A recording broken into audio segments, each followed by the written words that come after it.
Every once in a while, there comes a time when you need to find your birth certificate. For many, it seems like that's the one document that you have to search frantically for in order to handle important business. I mean, it's not like you need to use it every day, so don't feel badly if that's you. When you finally find it, your heart rejoices with gladness and relief. It doesn't negate the importance of all of the other personal documents that you have, but finding your birth certificate brings about an abundance of joy. In today's parable, we are talking about the prodigal son.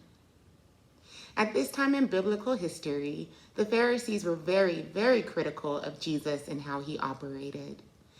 Everything he did, they found fault with it. Instead of getting mad and aborting his mission out of frustration, Jesus continued to teach the Pharisees using parables or simple stories. As they were condemning Jesus, saying, "This man welcomes sinners and he eats with them," Jesus taught the Pharisees using the parable about a father who had two sons.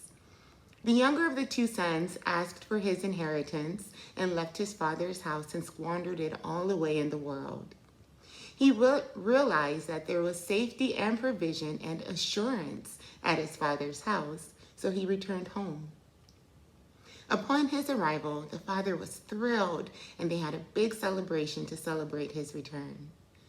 The older son was annoyed because his father had never celebrated him in that way, and he stuck around and did the right thing.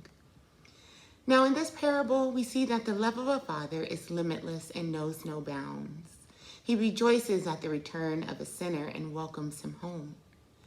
This is a beautiful story about forgiveness and reconciliation. And although God will forgive, restore, and make beauty from ashes, we cannot ignore the fact that the seed sown in the world will still yield a certain result. For example, seeds of financial mistakes will yield credit card debt. Seeds of relationship mistakes may lead to unplanned children or even diseases. Seeds of bad habits will yield addiction and unhealthy bodies.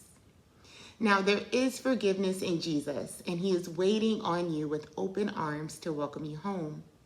But if you are at a point in your life where you are straddling the fence and unsure about living for Christ, or maybe you were born and raised in church and have recently began to explore what you feel like you've been missing.